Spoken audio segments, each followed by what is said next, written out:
Good evening, I'm Brett Baer. This was not the kind of holiday greeting President Trump was expecting from the highest-ranking judge in the country. Supreme Court Chief Justice John Roberts is directly contradicting the president tonight on the subject of judicial bias. It did not take long for the president to return fire. Correspondent Kevin Cork is outside the Mar-a-Lago compound in West Palm Beach tonight, where reporters spent the day watching the president's Twitter feed, a feed active again just minutes ago. Good evening, Kevin. You're right on the money there, Brett, and good evening to you. And frankly, this was a rare rebuke from the Chief Justice, but I think it underscores a fairly common frustration among jurists that politics have absolutely no place in the court of law. The Ninth Circuit is really something we have to take a look at because it's not fair. What began as a president's sharp critique of the Ninth Circuit late yesterday, today caromed off the pillars of the U.S. Supreme Court, with Chief Justice John Roberts chiding the president for injecting politics into the courts. We do not have Obama judges or Trump judges, he wrote, Bush judges or Clinton judges.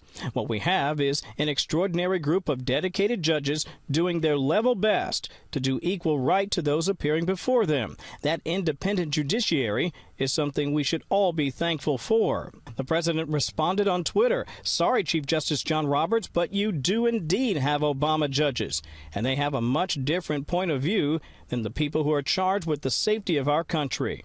Roberts' rebuke comes after Judge John Tiger, an Obama appointee, ruled against the administration's plans to impose new restrictions on asylum cases, a move the president seemed to think was politically motivated, perhaps because, like rulings from Obama-appointed judges in Hawaii and Michigan, the president's latest policy plans were again halted, at least temporarily. I don't know that the frustration is anything new, but I do think it's kind of heightened. It seems like almost every policy, rule, regulation, or law that comes out right now gets immediately challenged. Mr. Trump has been critical of Mr. Roberts before, but it is rare that the Chief Justice on the highest court in the land would return volley, albeit subtly. Justice Roberts really let us down.